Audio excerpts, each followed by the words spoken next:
ማስሩ ወሰዱሱ ለየካቲት በዛቲ ዕለት አይረፍ። ቅዱስ ኤፍሬም መታሰቢያው ነው። በረከቱ ጋራት ነው።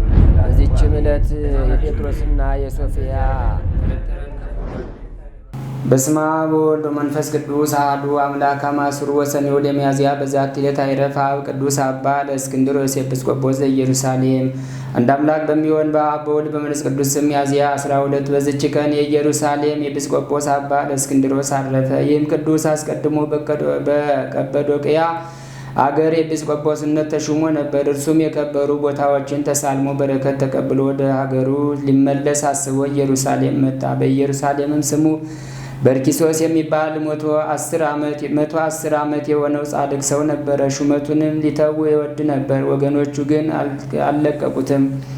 ቅዱስ ለእስክንድሮስም ስራውን ፈጽሞ ወደ አገሩ ቀጰዶቅያ ሊመለስ በፈለገ ጊዜ እግዚአብሔር እንዲህ የሚል ቃል እነሆ ከሰማይ አሰማ። ወደ ገሌ በር ውጡ፣ አስቀድሞ የሚገባውንም ይዛችሁ በላያቸው የኤጲስቆጶስነት ሹሙት። ያን ጊዜም ሲወጡ አባ ለእስክንድሮስን አገኙትና ያዙት። እርሱም እኔ የቀጰዶቅያ ኤጲስቆጶስ ነኝ፣ የክብር ባለቤት ክርስቶስ በእነርሱ ላይ የሾመኝን መንጋዎችን ልተው አይቻለኝም አላቸው። እነርሱም ከሰማይ ስለሰሙት ለዚያ ቃል ስለ እርሱም እንዳመለከታቸው ነገሩት። ይህ ነገር ከእግዚአብሔር እንደሆነ በተረዳ ጊዜ ለበዓሉም የተሰበሰቡ አባቶች መከሩት። ቃላቸውንም ተቀበለ። ወደ አገሩ ቀጰዶቅያ እንዲህ ብሎ መልእክት ጽፎ ላካት። ይቅርታ አድርጉልኝ፣ በእኔ ላይ አትዘኑ፣ በእናንተ ላይም ኤጲስቆጶስ በእኔ ፈንታ ሹሙ፣ እናንተም የተፈታችሁ ናችሁ። ያቺን መልእክትም ከእርሱ ጋር አብረው ከመጡ ከቀጰዶቅያ ሰዎች ጋር ላከ። ከዚህም በኋላ እየተራዳው 5 ዓመት ያህል ከአባ በርኪሶስ ጋር ኖረ። ከዚህም በኋላ ሽማግሌው አባ በርኪሶስ አረፈ። አባ ለእስክንድሮስም መንጋውን ተረክቦ እንደ ሐዋርያት በመልካም አጠባበቅ ጠበቃቸው። ከሃዲ መክስሚያኖስም በነገሰ ጊዜ ይህን አባት ይዞ በየአይነቱ በሆነ ስቃይ አሰቃየው። ከዚያም በላዩ የሚያደርግበትን እስከሚያስብ ድረስ አሰረው። ጌታችንም ይህን ከሃዲ ፈጥኖ አጠፋ። ወገኖቹም ይህን አባት ለእስክንድሮስን ከእስር ቤት አወጡት። ገርድያኖስም በነገሰ ጊዜ ጸጥታና ሰላም ሆነ። ከክርስቲያን ወገኖች ላይም ጥቂት ወራት መከራው ጸጥ አለ። ገርድያኖስም በሞተ ጊዜ በእርሱ ፈንታ ማኒ የሆነ ፊልጶስ ነገሰ። እርሱም በክብር ባለቤት በጌታችን ስለሚያምን በክብር ባለቤት በጌታ ኢየሱስ ስም የታሰሩትን ምዕመናንን ፈታቸው፣ እጅግም አከበራቸው። ይህም አባት በጸጥታ ኖረ። ከዚህም በኋላ ከሃዲ ዳኬዎስ ተነሳ፣ ፊልጶስንም ገድሎ መነኮሳቱን ወሰደ።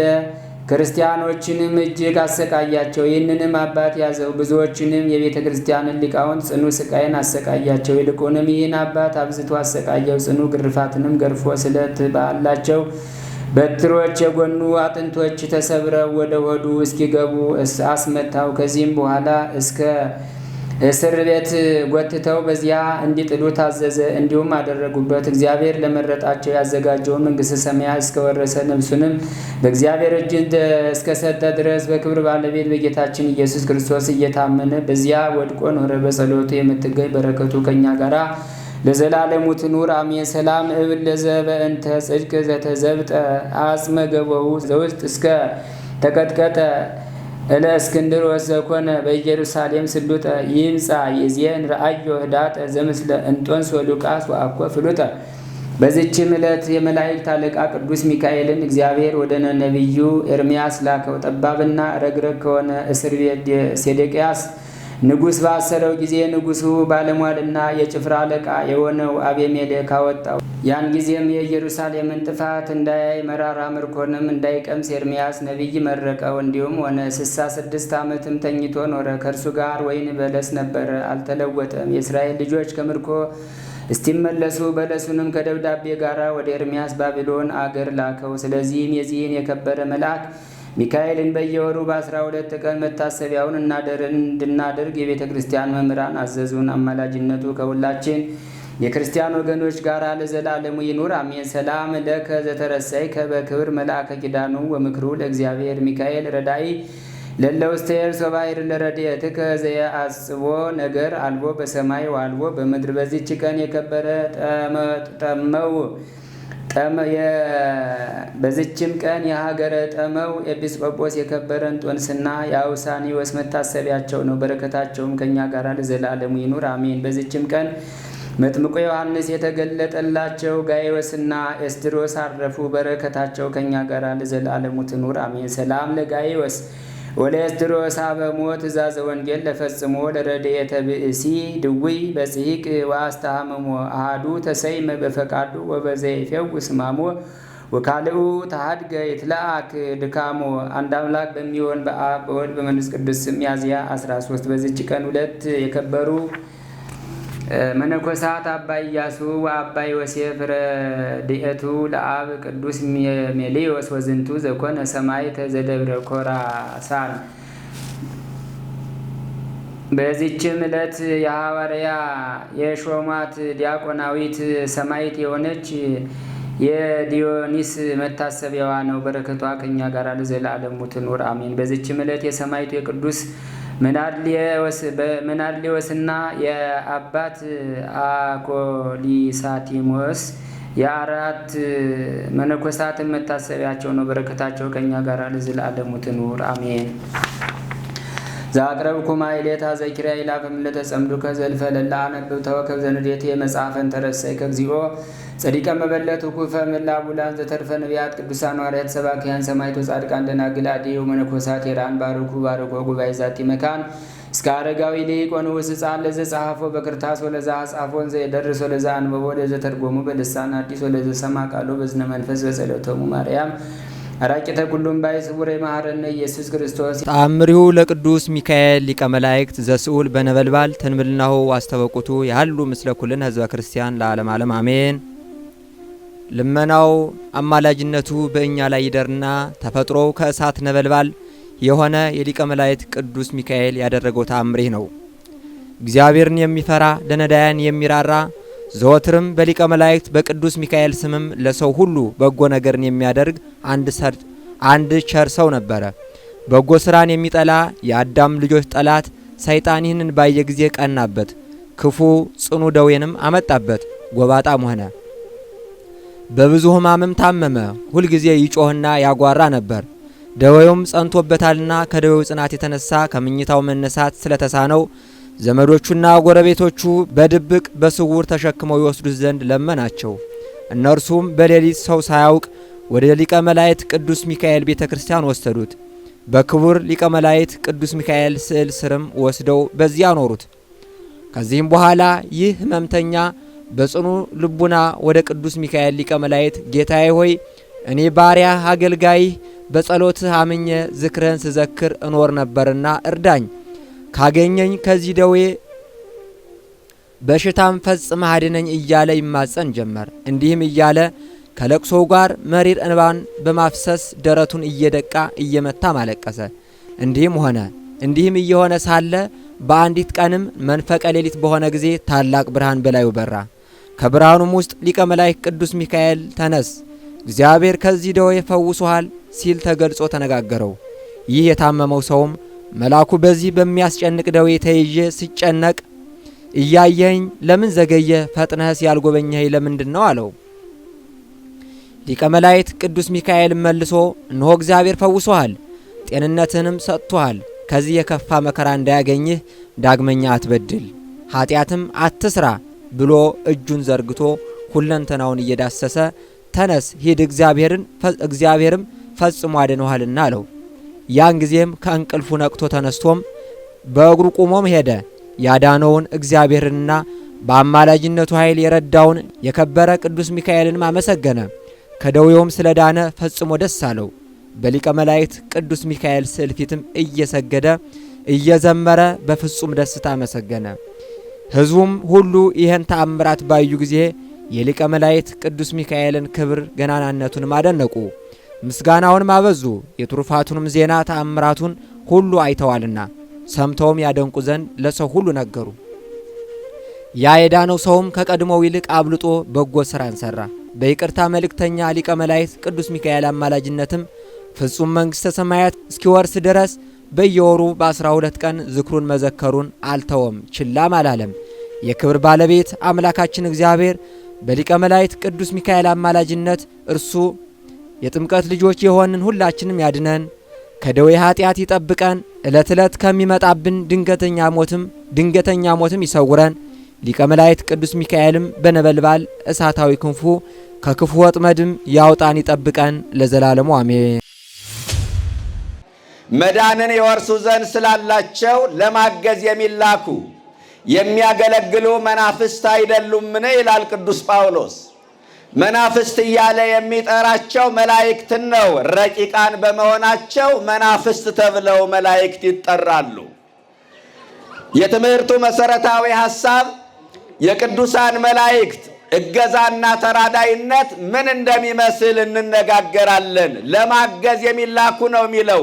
እንዴት ነው የሚያግዙን? ቃል በቃል ወስደን እናየዋለን። የተዋህዶ ልጆች መዳንን የወርሱ ዘንድ ስላላቸው ለማገዝ የሚላኩ የሚያገለግሉ መናፍስት አይደሉምን? ይላል። ቅዱሳን መላእክት መዳናችን ይናፍቃሉ፣ በመዳናችን ይደሰታሉ። ንስሐ በሚገባ በአንድ ኃጢአተኛ የሰማይ መላእክት ሳይቀር ይደሰታሉ ይላል። የሉቃስ ወንጌል ምዕራፍ 15 ቁጥር 7 ላይ ተመዝግቦ የምናገኘው ኃይለ ቃል ነው። ክርስቲያኖች መላእክት እኛን የሚመስል ስሜት አላቸው፣ እኛን የማይመስልም ስሜት አላቸው። እኛን የሚመስለው ስሜታቸው እኛ እንደምንደሰት ይደሰታሉ፣ እኛ እንደምናዝን ያዝናሉ፣ እኛ እንደምንቆጣ ኃጢአት ስንሰራ ይቆጣሉ፣ እኛ እንደምንማረር ይማረራሉ። ቅዱሳን መላእክት የተዋህዶ ልጆች ንስሐ በሚገባ በአንድ ኃጢአተኛ የሰማይ መላእክት ሳይቀር ይደሰታሉ አለ። እኛ እንደምንደሰት ይደሰታሉ። ይሄ እኛን የሚመስለው ስሜታቸው ነው። እኛን የማይመስለው ስሜታቸው ደግሞ ምንድነው ካላችሁ፣ እኛ እንደምንራብ አይራቡም፣ እኛ እንደምንጠማ አይጠሙም። በእኛ ላይ የሰለጠነ የሥጋ ፍላጎት በመላእክቱ ዘንድ የለም። ክርስቲያኖች ንስሐ በሚገባ የሰማይ መላእክት ሳይቀር ይደሰታሉ አለ።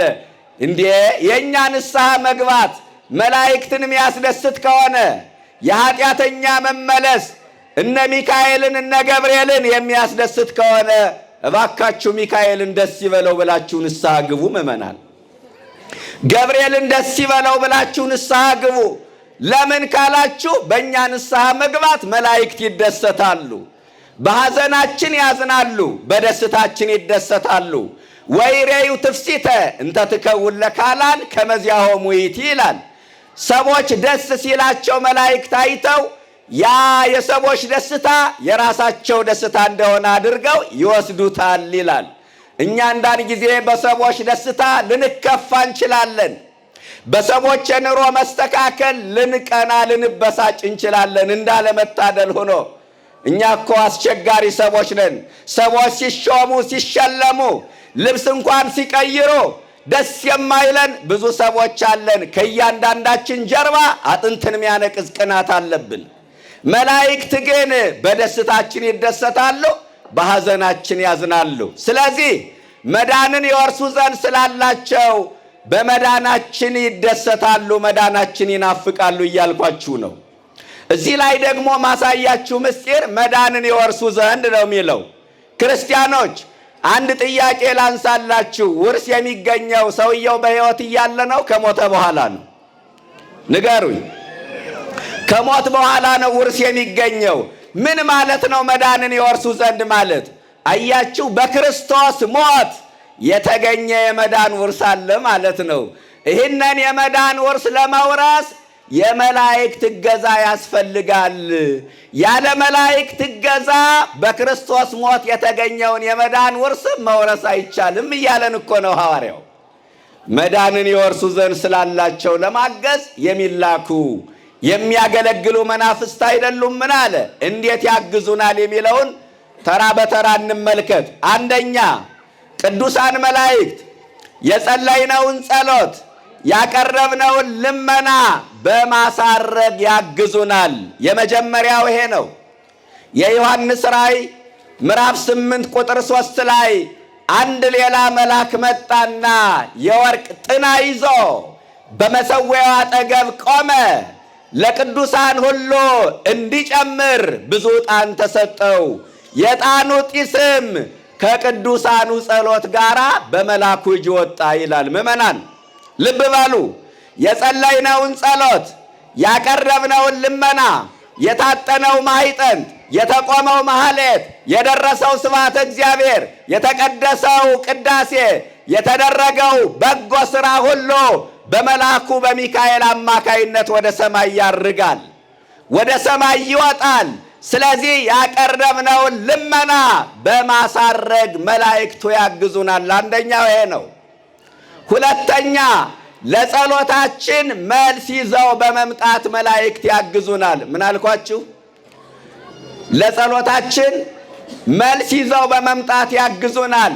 ልመናችን ቅድመ እግዚአብሔር ካደረሱ በኋላ ተቀባይነት ካገኘ በኋላ እግዚአብሔር ከወደደና ከፈቀደ በኋላ ልመናችን ተቀብሎ ለጸሎታችን መልስ ይዘው በመምጣት ያግዙናል። ልብ በሉ። ለጸሎታችን መልስ ይዘው በመምጣት ያግዙናል ቅዱሳን መላእክት። ለዚህ ማሳያ እናንሳ።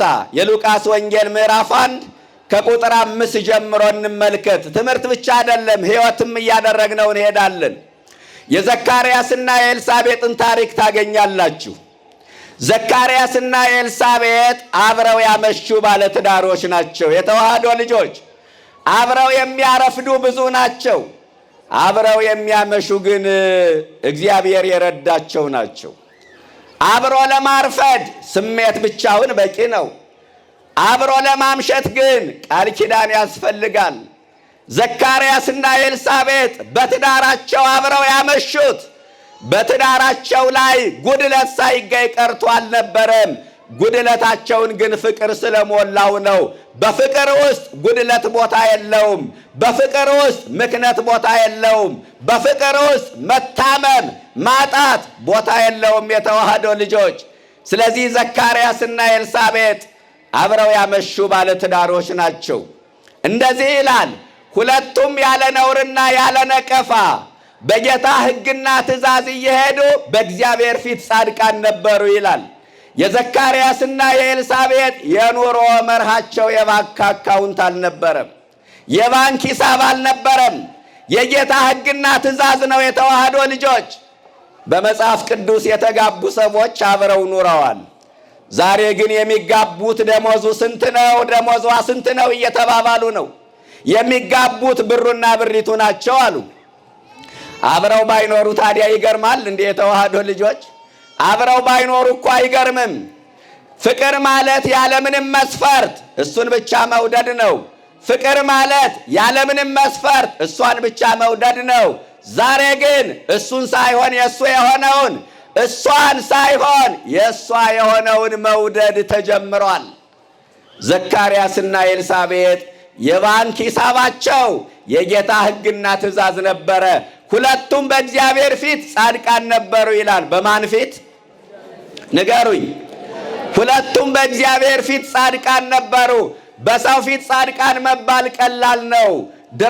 ድራማውን መቻል ነው። ቲያትሩን መቻል ነው። ተውኔቱን መቻል ነው። በእግዚአብሔር ፊት ጻድቃን መባል ግን ቀላል አይደለም። በፊቱ ጻድቃን ለመባል መድኃኔዓለም ያብቃል። እና ዘካርያስና ኤልሳቤጥ እንደ ማንኛውም ሰው በወጣትነት ዘመናቸው ልጅ መውለድ ይፈልጉ ነበረ። መውለድ ግን አልቻሉም። ለምን ከተባለ ኤልሳቤጥ መካን ነበረች። ዛሬ ከመካንነት በላይ የሚገርመው ነገር ግን ከመካንነቷ በላይ ስቃይ የሆነባት የሰዎች ክፉ ንግግር ነበረ።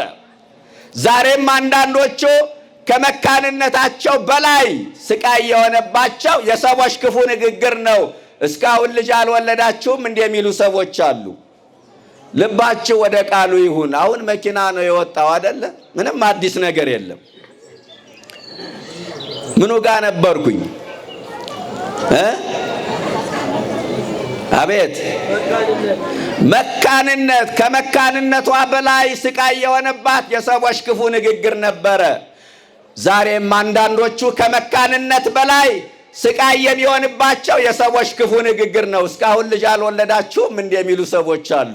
ትዳር እኮ ያለ ልጅ አይሆንም፣ ልጅ በልጅነቱ ነው እያሉ በጥያቄ የሚያቆስሉ፣ በአሽሙር የሚሳደቡ፣ በነገር ጅራፍ የሚገርፉ ብዙ ሰዎችን ታያላችሁ። አንዲት ሴት ልጅን ከማይጸኗ አትሰራው። ልጅን ባርኮ ቀድሶ የሚሰጥ መድኃኔ ዓለም ነው። የተዋህዶ ልጆች ደግሞም እኮ ትዳር ለልጅ ጣዕም ሊሆን ይችላል፣ መሰረት ግን ሊሆን አይችልም። ዛሬ ልጅ ባለመውለዳቸው ትዳራቸው የተፈታባቸው፣ ጎጆአቸው የፈረሰባቸው፣ ሕይወታቸው የተመሰቃቀለባቸው፣ ሰላማቸው የደፈረሰባቸው ብዙ ባለ ትዳሮችን ታያላችሁ። ኧረ እባካችሁ አብርሃምና ሳራን አስቡ ምእመናን፣ አብርሃምና ሳራን አስቡ። እንዴ ዘካርያስና ኤልሳቤጥን አስቡ።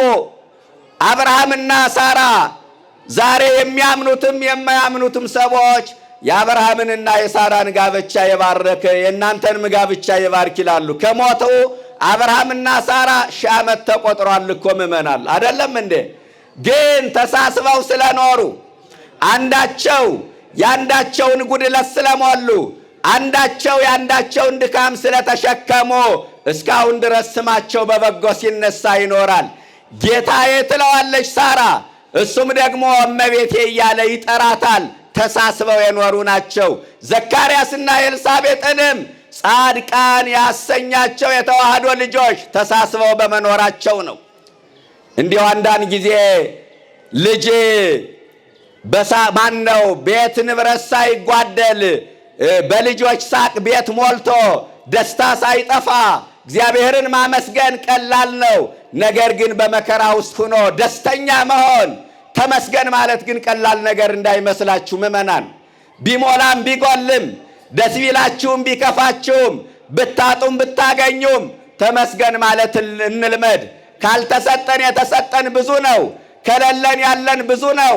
ካልተደረገልን የተደረገልን ብዙ ነውና ያልተደረገልንን እየቆጠርን ከምናማርር የተደረገልንን እያሰብን ተመስገን ማለት አለብን። ከምን ተነፍሰው አየር ጀምሮ መዋዕለ ነዋያቸውን ያፈሰሱበት ባለጠጎች ቢሆኑ ኑሮ ጉሮሯችን ላይ ቆጣሪ ተክለው ብንከፍል እንኳን ማስፈራሪያቸው በጭንቀት ይገለን ነበረ። ምእመናን እንዴ ሆስፒታል ስትሄዱ ሰዎች አየር ተገጥሞላቸው ታገኛላችሁ። እያንዳንዱ ትንፋሽ ዋጋ ያስከፍላል። ዛሬኛ በነፃ ስለምንስበው አየር ማመስገን አቅቶናል። ተመስገን ማለት ልመዱ። ብዙዎቻችን ተመስገን የምትለዋ ቃል ታጠረናለች። ዘካርያስና ኤልሳቤጥን ጻድቃን ያሰኛቸው ተመስገን ብለው የሚኖሩ ነበሩ። ምክንያት ትዳራቸውን አልፈታውም፣ ሰላማቸውን አላደፈረሰውም። ጾመዋል፣ ጸልየዋል፣ ፈቃድ እግዚአብሔርን ጠይቀዋል። ነገር ግን አንተ ያልከው ይሁን ብለው አርፈው የሚኖሩ ነበሩ። ማን ያለው ይሁን? እግዚአብሔር ያለው ይሁን ብለው ተረጋግተው የሚኖሩ ባለትዳሮች ነበሩ። ባካችሁ ምእመናን፣ አንዳንድ ጊዜ እግዚአብሔር በመከልከል መልስ ይሰጣል እኮ አይደለም እንዴ? ብዙዎቻችን ያልገባን ነገር ከሰጠን ብቻ ነው እግዚአብሔር መልስ የሰጠን የሚመስለው። ካደረገልን ብቻ ነው ጥያቄያችን የመለሰልን የሚመስለን። በመከልከልም እግዚአብሔር መልስ ይሰጣል። ያየውን አይቶ እግዚአብሔር ሲከለክል ተመስገን ነው የሚባለው። ምእመናን፣ ከተወለዱ ጀምሮ አልጋ ላይ ያልተነሱ ልጆች እኮ አሉ። ከተወለዱ ጀምሮ አልጋ ላይ ያልተነሱ ልጆች አሉ። እንደ ይሁዳ ጌታቸውን የሚሸጡ ሰዎች የሉም ወይ? ግብረ ሰዶም የሆኑ ሃይማኖታቸውን የሚቀይሩ መናፍቅ የሚሆኑ ልጆች የሉም ወይ? ያየውን አይቶ መድኃኔ ዓለም ሲከለክል ተመስገን ነው የሚባል እንጂ የምን ማማረር ነው? እንዲህ ይህንን ማስተዋል ይገባል። ከዘካርያስና ከኤልሳቤጥ ይህንን ነው የምናገኘው። ተመስገን ብለው ይኖሩ ነበረ እና ከዕለታት አንድ ቀን ካህኑ ዘካርያስ የአገልግሎት ቀኑ ደረሰና ጸሎተ ዕጣን ሊያቀርብ የዕጣን አገልግሎት ለመስጠት ወደ ቤተ መቅደሱ መሰስ ብሎ ገባ። በአገልግሎት ላይ ሳለ የጌታ መልአክ መጣና በስተቀኝ በኩል ታየው። በየት በኩል? በስተቀኝ በኩል ታየው። ዘካርያስ ፍርሃት ወደቀበት። መላእክት ያስፈራሉ፣ ግሩማን ናቸው። ዕለት ዕለት በእግዚአብሔር ፊት ስለሚቆሙ ዘካርያስ ፈራ። እንዲህ አለው መልአኩ፣ ዘካርያስ ሆይ ጸሎትህ ተሰምቶልሃልና አትፍራ አለው። እስቲ ይህን ቃል ተናገሩት። ጸሎትህ ተሰምቶልሃልና በሉ፣ አትፍራ። ይገርማል። እንዲያው ጸሎትህ ተሰምቶልሃል ሳይለው ዝም ብሎ ልጅ መስጠት አይችልም እንዴ? ይችላል እኮ። ኤልሳቤጥ ትወልዳለች ከማለቱ ይልቅ ዝም ብላ መውለድ ትችላለች እኮ። ግን እግዚአብሔር ሁለት ጊዜ ያስደስታል። መጀመሪያ በምስራች ያስደስታል፣ ኋላ በፍጻሜው ያስደስታል። እንዲህ አይነት አምላክ አለን። ሰው ሁለት ጊዜ ተስፋ ሲሰማ ደስ ይለዋል። መጀመሪያ ተስፋውን ሲሰማ ሰው ደስ ይለዋል፣ ኋላ ደግሞ በፍጻሜው በመልሱ ይደሰታል። ዘካርያስ ሆይ አለ፣ ጸሎትህ ተሰምቶልሃልና አትፍራ፣ ኤልሳቤጥም ወንድ ልጅ ትወልድልሃለች አለው። እንደ ዘካርያስ ጸሎታቸው የሚሰማ አባቶችን መድኃኔዓለም ያድለን። እንደ ሀገር እንደ ቤተ ክርስቲያን የገጠመን ችግር አልፈታ ያለው ጸሎታችን ስላልተሰማ ይሆን? ምእመናን፣ ዳቦ በልተው ያልጠገቡ ቦርቀው ያልጠገቡ ሕፃናት ለአሞራ ምሳ ለጅብ እራት የሆኑት ጸሎታችን ስላልተሰማ ይሆን? ሰው ፈልጎ ባልተወለደበት ቋንቋ አንገቱን በሰይፍ የሚቀላው ጸሎታችን ስላልተሰማ ይሆን? ለዓመታት ከኖሩበት ቀያቸው መጤነ መጤነች ተብለው የተፈናቀሉት ጸሎታችን ስላልተሰማ ይሆን? ንብረታቸው ወድሞ የሚበሉት የሚጠጡት አጥተው በረሃብ አለንጋ ወገኖቻችን የሚገረፉት ጸሎታችን ስላልተሰማ ይሆን? መኖር ያልጀመሩ ሕፃናት በረሃብ ምክንያት እንደ ቅጠል የረገፉት ጸሎታችን ስላልተሰማ ይሆን? የተዋህዶ ልጆች ታስታውሳላችሁ? ሕፃናት የእናቶቻቸው እንደረግጡት እንደጨበጡ ወደ ወዲያኛው ዓለም ያሸለቡት ጸሎታችን ስላልተሰማ ይሆን? ጥላቻን ያረገዘ ለበቀል የሚሮጥ ወንድም ወንድሙን ለመግደል ቀን የሚጠብቅ ትውልድ ኢትዮጵያ ላይ የበቀለው ጸሎታችን ስላልተሰማ ይሆን? ምእመናን፣ እንደ ሄሮድያዳ በሞተ የአካል ክፋይ የሚደሰት ትውልድ ኢትዮጵያ ላይ የመጣው ከሞት በኋላ ማይረካ ከሞት በኋላ አስከሬን የሚጎትት በሳት የሚለበልብ ዓይን የሚያወጣ ጆሮ የሚቆርጥ ምላስ የሚቆርጥ ትውልድ የመጣው ጸሎታችን ስላልተሰማ ይሆን? ምንድን ነው ምክንያቱ? እረ እንደ ዘካርያስ ጸሎታቸው የሚሰማ አባቶችን ያድለን። ዘካርያስ ሆይ ጸሎትህ ተሰምቶልሃልና አትፍራ። ዘካርያስ ማለት እግዚአብሔር ያስታውሳል ማለት ነው። ማን ያስታውሳል? እረ ስም ማውጣት እንደዚህ ነው እናንተ። ስም ማውጣት ካልቀረማ እንዲህ አይነት ስም ማውጣት ነው እንጂ ትርጉም ያለው ስም የእግዚአብሔርን ክብር የሚገልጥ ማዳኑን የሚገልጥ ጌትነቱን የሚገልጥ ስም ማውጣት ነው እንጂ አንዳንዱ የሚያወጣው ስም ግራም ያጋባ ስም ነው ምእመናን። አንዳንዱ ለልጁ የሚያወጣው ስም አሁን በተለይ ሀገራችን ላይ ያሉ ስሞች ይገርማሉ። ጣሰው፣ ደምሰው፣ ደመላሽ፣ ደባልቄ። አዎ ደባልቄ ብለህ ታወጣለታለህ፣ ሰፈሩን በወሬ ሲያደባልቅ ይኖራል። እምቢ አለ ብለህ ታወጣለህ፣ ከዛ በኋላ ባይታዘዝህ ምን ይገርማል? አስቀድመህ እምቢ አላልከው እኮ በላቸው አልከው፣ ሲቀጠቅጥ ይኖራል ያገኘውን ሁሉ በዱላ። በጣም አስቸጋሪ ነው። ትርጉም ያለው ስም ነው እንጂ ማውጣት። አሁን ደግሞ ይሰለጠንኩ የሚለው ትውልድ ለልጁ ስም ሲያወጣ ሊሊ ቲቲ ይላል። ሊሊ ቲቲ በፈረንጅ የውሻ ስም ነው። በፈረንጅ ሀገር የውሻ ስም ነው። ትርጉም ያለው ስም አውጡ ልጆቻችሁ። ጴጥሮስ፣ ዮሐንስ፣ እንዴ ሚካኤል፣ ገብርኤል በሉ እንጂ። እንዴት አይነት ስሞች አሉ መሰላችሁ? ዘካርያስ ማለት እግዚአብሔር ያስታውሳል ማለት ነው። ረስቶኛል አትበሉ።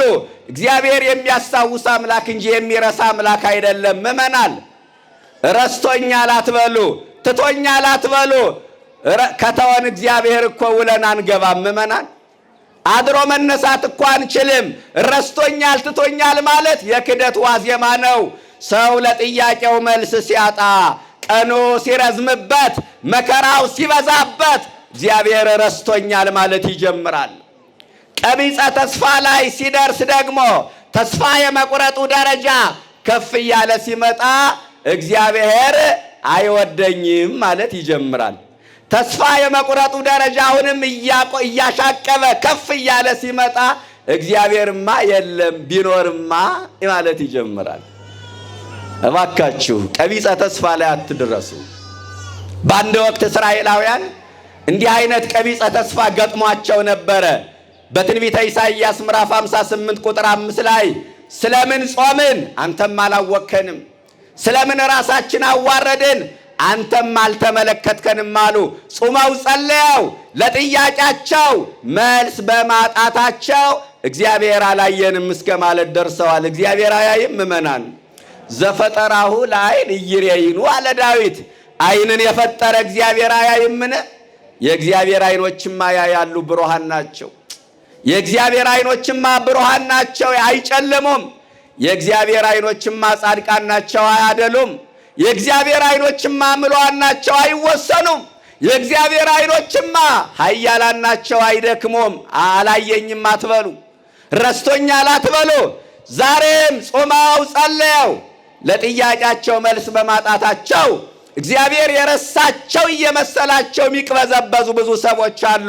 እጾማለሁ፣ እጸልያለሁ፣ አስራት አወጣለሁ፣ ገዳም እሄዳለሁ፣ እቆርባለሁ፣ በሕይወት ለውጥ አልመጣም፣ ጥያቄ አልተመለሰም፣ ጸሎቴ አልተሰማም፣ ስለቴ አልሰመረም፣ እግዚአብሔር የለመንኩትን አልሰጠኝም፣ የሰዎች ደስታ ማጀብ ሰለቸኝ፣ ስለቴ ደርሶ ማስጨበጭበው እልል ማሰኘው፣ ቁሜ ምስክርነት ምሰጠው፣ እንባዬ የሚታበሰው፣ እሰይ ስለቴ ሰመረ ብዬ ምዘምረው መቼ ነው ብለው ትቶኛል፣ ረስቶኛል ብለው በእግዚአብሔር ላይ አኩርፈው የተቀመጡ ሰዎች አሉ። እንዲህ ከመሆን እግዚአብሔር ይሰውራል። ተስፋ መቁረጥ የኃጢአት ቁንጮ ነው። ወምኩሉ ያቲ ቀቢጸ ተስፋ፣ ከሁሉም ተስፋ መቁረጥ የከፋ ነው። የሰው ኃይሉ ያለው በጉልበቱ ውስጥ አይደለም፣ በተስፋ ውስጥ ነው። ተስፋ የሌለው ሰው ጉልበት እንኳን ቢኖረው መራመድ አይችልም። ጉልበት አልቆ ግን በተስፋ መራመድ ይቻላል። እባካችሁ ተስፋ አትቁረጡ። እጾማለሁ፣ እጸልያለሁ፣ ጾሜም ጸልዬም ለውጥ አላመጣሁም፣ ከዛሬ ጀምሮ አልጾምም፣ ከዛሬ ጀምሮ አልጸልይም ብለው የጸሎት ሰዓታቸውን የሰረዙ የጸሎት መጽሐፋቸውን አጣጥፈው ያስቀመጡ ብዙ ወገኖቻችን አሉ። ተስፋ ከመቁረጥ እግዚአብሔር ይሰውረን። በራሳችን ተስፋ ቆርጠናል። ከእንግዲህ በኋላ ዋጋ የለኝም ብለን በሰዎች ላይ ተስፋ ቆርጠናል። የተሻለ ሰው አላገኝም ብለን አልፎ ተርፎ በእግዚአብሔር ሳይቀር ተስፋ ቆርጠናል። ምን ተስፋ ያልቆረጥንበት ነገር አለ? የማያልቅ አበሳ ባለባት ሀገራችን ተስፋ ቆርጠናል። መስቀል ተሸክማ በምትኖር ቤተ ክርስቲያን ተስፋ ቆርጠናል። ቤተ ክርስቲያን ሁሉ መከራ ለምን ደረሰባት ብለን በሃይማኖት አባቶች ተስፋ ቆርጠናል። በፖለቲካ መሪዎች ተስፋ ቆርጠናል። ግን ብዙ ተስፋ የሚያስቆርጡ ነገሮች ቢኖሩም ክርስቲያን ያለ ተስፋ አይኖርም። ምእመናን የሚያጽናና ነገር እየተነጋገርን ነው። ያለ ተስፋ ክርስቲያን አይኖርም። ያለ ተስፋ ነገን ማየት፣ ያለ ተስፋ መደሰት፣ ያለ ተስፋ መሻገር አይቻልምና ተስፋ አትቁረጡ። በሕይወታችሁ ትቶኛል አትበሉ፣ ረስቶኛል አትበሉ። እግዚአብሔር እንደማይረሳማ በዘካርያስ የስም ትርጓሜ እኮ አወቅነ። ዘካርያስ ማለት እግዚአብሔር ያስታውሳል። ይህን ቃል ድገሙት። ማን ያስታውሳል? እግዚአብሔር ያስታውሳል። እፋሩ ረስቶኛል የምትሉ ሰዎች እግዚአብሔር አይረሳም። እንደማይረሳ በዘካርያስ የስም ትርጓሜ ያረጋገጥነ እኮ። ዘካርያስ ማለት እግዚአብሔር ያስታውሳል፣ እውነትም ያስታውሳል። ምናልባት ዘካርያስና ኤልሳቤጥ እኮ ስለ ልጅ የጸለዩት በ30 ዓመታቸው ቢበዛ በ40 ዓመታቸው ሊሆን ይችላል። መልሶ የመጣው ግን በ90 ዓመታቸው ነው። የ70 የ80 የ90 ዓመት ጸሎት አስታውሶ መልአኩን ልኮ መልስ የሚሰጠን አምላክ አለ። ስሙ ለዘላለም የተመሰገነ ይሁን። አያችሁ፣ መልስ የሚሰጠን አምላክ አለ። የ70 የ80 ዓመት ጸሎት አስታውሶ መልስ የሚሰጥ አምላክ ነው ያለን። ማንን ልኮ ንገሩኝ? መልአኩን ልኮ። የሁላችሁ እኛ ጉዳያችን ምናልባት 1 ወር 2 ወር ሊሆን ይችላል የምናስታውሰው። ከዛ በኋላ እንረሳዋለን። የረሳነውን ጉዳይ ግን መልአኩን ልኮ መልስ የሚሰጥ አምላክ አለን። በዚህ ልንጽናና ይገባል። ዘካርያስ ሆይ ጸሎትህ ተሰምቶልሃልና አትፍራ፣ ኤልሳቤጥም ትጸንሳለሽ፣ ወንድ ልጅም ትወልዳለች አለው። ከዛ ዘካርያስ በመልአኩ ፊት እንዲህ አለ፣ እኔ ሽማግሌ ነኝ አለ። እኔ ማን ነኝ? ሚስቴ ደግሞ ምን ብላለች? አርጅታለች አለ። ከጸለየው ዓመታት ያለፈ ጸሎቱ፣ ከተመኘው ዓመታት ያስቆጠረ ምኞቱ ተሰምቶልሃል ሲባል እሰይ ስለት የሰመረ ማለት ሲገባው ለመቀበል ግራ ተጋባ፣ አቅም አጣ። የሰው ነገር እንዲህ አይደል ምእመናን? አያችሁ፣ የምስራቹን መቀበል ሲገባው እኔ ሽማግሌ ነኝ ሚስቴ አርጅታለች አለ። ግን የዘካርያስ በጎ ጎን ደግሞ አለው። ሚስቴ አርጅታለች አለ እንጂ መካነች አላለም። አይገርማችሁ? እንዴት ነውሯን እንደሸፈነላት፣ እንዴት ስሜቷን እንደጠበቀላት አያችሁ? ዛሬ እኮ ምስጢር መጠበቅ የለም። እኔ ሽማግሌ ነኝ ሚስቴ አርጅታለች መካነች አላለም። ምክንያቱም ልጅ መውለድ ያልቻለችው በማርጀቱ አይደለም፣ መካን ስለነበረች። ለመላኩ እንኳን ምን አላለውም? ሚስቴ መካን ናት አላለውም። በመላኩ ፊት እንኳን ምስጢር ጠበቀ። ኧረ እባካችሁ የትዳራችሁን ምስጢር ጠብቁ። ኧረ የቃል ኪዳናችሁን ምስጢር ጠብቁ። የጓዳችሁን ምስጢር ጠብቁ። አሁን እኮ ሁሉም ምስጢር ወጥቶ አደባባይ ላይ ነው ያለ። የእኛን ምስጢር አሕዛብ ያውቁታል። የእኛን ምስጢር መናፍቃኑ ያውቁታል። የጋዜጣ ወሬ ማጣፈጫ ሁነናል። ለምን? ሁሉንም ምስጢር፣ የቤተ ክርስቲያንንም ምስጢር፣ የጓዳችንም ምስጢር፣ የግላችንንም ምስጢር አውጥተን አደባባይ ላይ ያሰጣ ነው። ስለዚህ የእኛን ምስጢር አሁን ሁሉም ያውቀዋል። ኧረ ምስጢር ጠብቁ፣ ግድ የላችሁ። የቤተ ክርስቲያንን ምስጢር ጠብቁ። የትዳራችሁን ምስጢር ጠብቁ። የጓደኛችሁን ምስጢር ጠብቁ። ዘካርያስ መልአኩ እንኳን ካጠገቡ ቆሟል። ለመልአኩ እንኳን ምስጢሩን መግለጥ አልፈለገም። ምን አለ? እኔ አለ ሽማግሌ ነኝ፣ ሚስቴ ደግሞ ምን ብላለች? አርጅታለች፣ መካን ናት አላለም። አቤት እኛ ብንሆን ኖሮ ገፋ ራሳችን ነፃ ለማውጣት፣ ራሳችን ከተጠያቂነት ነፃ ለማውጣት ማንፈነቅለው ዘዴ የለም። እኔማ ምን ያልደረስኩበት እኮ ሐኪም ቤት የለም፣ ያልወሰድኩበት የጸበል ስፍራ የለም። ግን ምን ዋጋ አለው? መውለድ አትችልም፣ መካን ናት። ራሳችን ነፃ አድርገን ሚስታችሁን ግን ተጠያቂ ማድረግ ነው ብዙዎቻችሁ የምትፈልጉት። ዘካርያስ ግን እንዲህ አለ፣ እኔ ሽማግሌ ነኝ፣ ሚስቴ ደግሞ ምንድን ናት አለ? አርጅታለች አለ። ከዛ መልአኩ እንዲህ አለው፣ በእግዚአብሔር ፊት የምቆመው መልአኩ ገብርኤል ነኝ አለው። በእግዚአብሔር ፊት የምቆመው ገብርኤል ነኝ። ምን ማለቱ ነው? ለምን ነገሬን አልተቀበልከውም ነው? ለምን አልሰማኸኝም ነው? በእግዚአብሔር ፊት የምቆመው ገብርኤል ነኝ። መናፍቃን ምን ይላሉ? እንዲያው ባጠገባችንም ካሉ ይስሙ። በእውነት ምን ይላሉ? በእግዚአብሔር ፊት መቆም የሚለውን እኛ መለመን ብለን እንፈተዋለን፣ እነሱ አይቀበሉትም። በእግዚአብሔር ፊት የምቆመው ማለት የምለምነው፣ የምማልደው፣ የምጸልየው ማለት ነው። መናፍቃን ይህንን ቢሞቱ አይቀበሉትም። እሺ ታዲያ በቀጥታ በቆሙን ተርጉመው ካልነ ደግሞ አያስኬድም። ይቆማሉ ካለ ምን ልንል ነው? ይቀመጣሉ ልንል ነው። መቆምና መቀመጥ ደግሞ ለመላእክት አይስማማም። ቁመታቸው ይህን ያህላል፣ ወርዳቸው ይህን ያህላል አይባልም። ስለዚህ ረቂቃን እንደመሆናቸው መጠን መላእክት ይቆማሉ ይቀመጡ አይባልም። ያለው አማራጭ ምንድን ነው? የምቆመው ማለት የምለምነው ማለት ነው። የምማልደው የምጸልየው ማለት ነው። በእግዚአብሔር ፊት የምቆመው መልአኩ ገብርኤል ነኝ። በጊዜው ጊዜ የሚፈጸመው ቃሌን ስላላመንክ እስኪሆን ድረስ ድዳ ትሆናለህ፣ መናገር አትችልም አለው። አንደበቱን ዘግቶት መልአኩ ሄደ። አሁን መናፍቃን እየሰማችሁኝ ነው? መናፍቃን የመላእክትን ክብር ያቃለልነ የመሰላቸው መላእክት ከእግዚአብሔር ሲታዘዙ ብቻ ነው የታዘዙትን አድርገው የሚመለሱት። ከዚህ ከእግዚአብሔር ካልታዘዙ የሚሰሩት አንዳች ነገር የለም ይላሉ። አሁን እንግባባ። ቅዱስ ገብርኤልን እግዚአብሔር ወደ ዘካርያስ የላከው ምን እንዲያደርግ ነው? የዘካርያስን የልጅ መውለድ እንዲያበስረው ነው አይደል ምእመናን? ነገር ግን ካልተቀበለህ አንደበቱን ዝጋ ብሎ ልኮታል? አላከውም አላከውም። አያችሁ፣ መጣና ነገረው።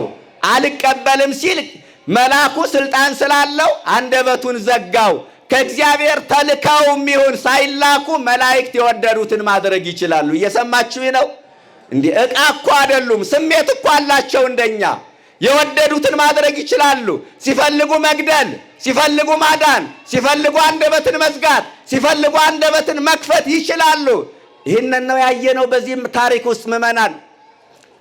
ከእግዚአብሔር ብቻ ሲታዘዙ አይደለም። ከእግዚአብሔርማ የታዘዘው የዘካርያስን ልጅ መውለድ እንዲያበስር ነበረ። ነገር ግን ስላልተቀበለው በራሱ ስልጣን አንደበቱን ዘጋው። ሐሳቡን ስላልተቀበለ አንደበቱን ዘጋው። ምዕመናን ይሄ አንድ ነው። ሁለተኛው ከቃሉ ጋር ናችሁ? ሁለተኛው የተዋህዶ ልጆች ልብ በሉ።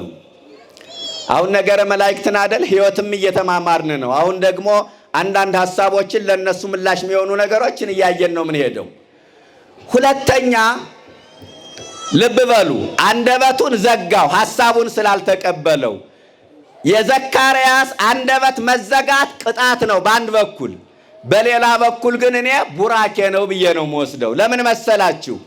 ዘካርያስ አገልግሎቱን እንደጨረሰ ከቤቱ ከመቅደስ ወጥቶ ወደ ቤተሰብ መቀላቀሉ አይቀርም እና ከቤተሰብ ጋር ደግሞ መቼ የሚወራ ነገር ይኖራል።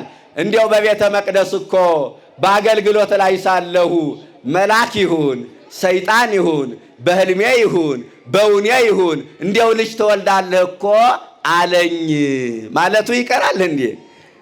ከቤተሰብ ጋር ማውራቱ አይቀርም እና ከእግዚአብሔር የተላከውን መልእክት ከቤተሰብ ጋር እንዳያቃልለው እንዳያስተባብለው ሕፃኑ እስከሚወለድ ድረስ አንደበቱን ዘግቶ ጠበቀው። ይህ እኮ ቡራኬ ነው ምዕመናን፣ መባረክ እኮ ነው። ምነው አፌን ዱዳ ባደረገው እንሌላ አንዳንድ ጊዜ እኛ የማይሆን ቃል ስንናገር ምነው አንደበቴን በዘጋው እንላለን። የማይሆን ቃል እንዳይናገር አማን አማን ተብሎ ከሥላሴ ዙፋን የተላከውን መልእክት ዘካርያስ ከቤተሰብ ጋር ሆኖ እንዳይንቀው እንዳያቃልለው አንደበቱን ዘግቶ ጠበቀው። ይህ ቡራኬ ነው።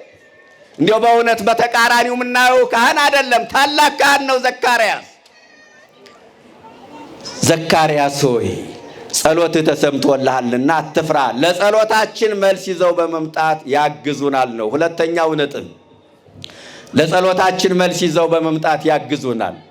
አሁን ስለታችሁ ደርሶ ያስጨበጨባችሁ እልል ያሰኛችሁ ቁማችሁ ምስክርነት የምትሰጡ ሰዎች ትኖራላችሁ። መልአኩ መልሱን ይዞ ስለመጣላችሁ ነው። ጸሎትህ ተሰምቶልሃልና አትፍራ ማለት ለጸሎትህ መልስ ይዤልህ መጥቻለሁና ተቀበለኝ ማለት ነው። ሙዳየ ምጽዋቱን የምትበሉት እኛ አስገድደናችሁ እኮ አይደለም። መልአኩ ሚካኤል መልስ ይዞ ስለመጣልህ ነው ወንድሜ።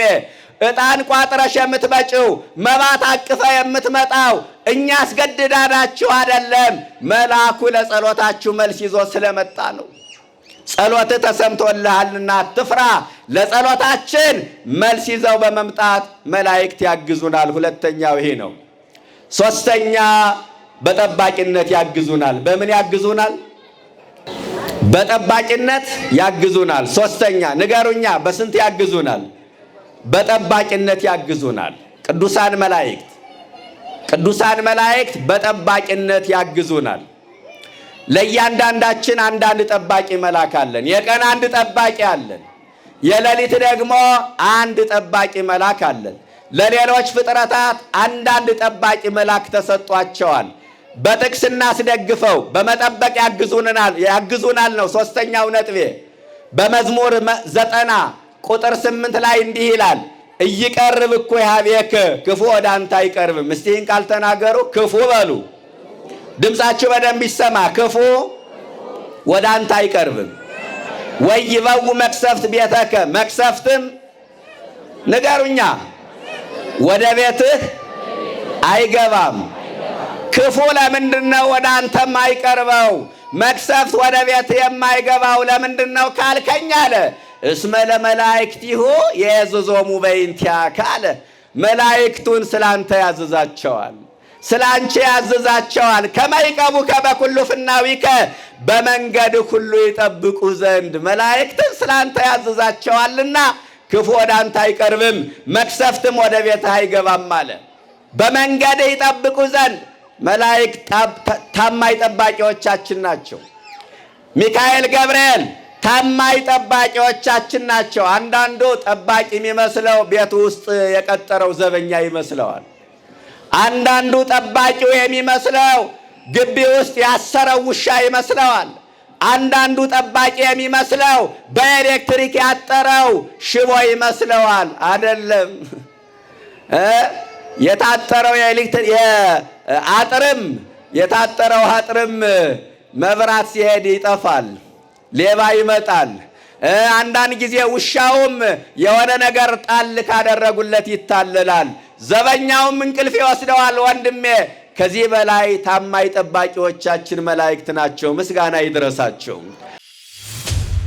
ማነውን በዝን ልቡናችን ይጻፍብን፣ ከቅዱሳን ረድኤት በረከት ያሳትፈን። ሰላም ያሳደር አምላክ ሰላም ቀን ያውለን። አምላካችን ንቁ የኦርቶዶክስ ተዋሕዶ የጸሎትና የንስሐ መርከቢያዋ ተሳብ ማኅበርተኞችን በቸርነት ጠብቀን። አቡነ ዘበሰማያት ይትቀደስ ስምከ ትምጻእ መንግሥትከ ወይኩን ፈቃድከ በከመ በሰማይ ከማሁ በምድር ሲሳየነ ዘለለ ዕለትነ ሀበነ ዮም ወኅድግ ለነ አበሳነ ወጌጋየነ ከመ ንሕነኒ ንኅድግ ለዘአበሰ ለነ ኢታብአነ እግዚኦ ውስተ መንሱት አላ ድነኖ ባለሃንም ኩሉ እኩይ እስመ ዚአከ ይእቲ መንግሥት ኃይል ወስብሐት ለዓለመ ዓለም። በሰላመ ቅዱስ ገብርኤል መልአከ እግዝእትየ ማርያም ሰላም ለኪ ድንግል በኅሊናኪ ወድንግል በሥጋኪ እመ እግዚአብሔር ጸባኦት ሰላም ለኪ ብሩክት አንቲ እምአንስቶ ወብሩክ ፍሬ ከርሥኪ ተፈሥሒ ፍሥሕት ኦ ምልዕተ ጸጋ እግዚአብሔር ምስሌኪ ሰአሊ ወጸልዪ ምህረታ በፍቅር ወልድኪ ኢየሱስ ክርስቶስ ከመ ይስረይ ለነ ኃጣውኢነ ተማኅፀነ ብኪ ኦ እግዚእ ኢየሱስ ክርስቶስ ስረይ ኃጢአትየ ወኃጢአተ ኩሉ ሕዝብ ከማይሠራ ኃጢአት እግዚአብሔር ይፍታ።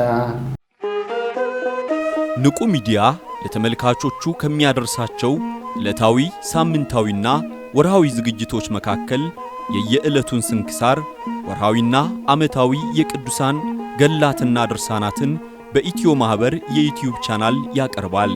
የየዕለቱን ስንክሳር ባሉበት ሆነው በማድመጥ እንዲሁም ወርሃዊና ዓመታዊ የቅዱሳንን ዜና ሕይወታቸውን በማድመጥ ከቅዱሳኑ በረከትና ረድኤት እንዲያገኙ ንቁ ሚዲያ የሁል ጊዜ ምኞቱ ነው። በየዕለቱ የሚለቀቁ ዜና ቅዱሳንን ላይክ፣ ሼር እና ሰብስክራይብ በማድረግ አገልግሎቱን ይደግፉ። ንቁ ሚዲያ ርቱ የቤተ ክርስቲያን ልሳን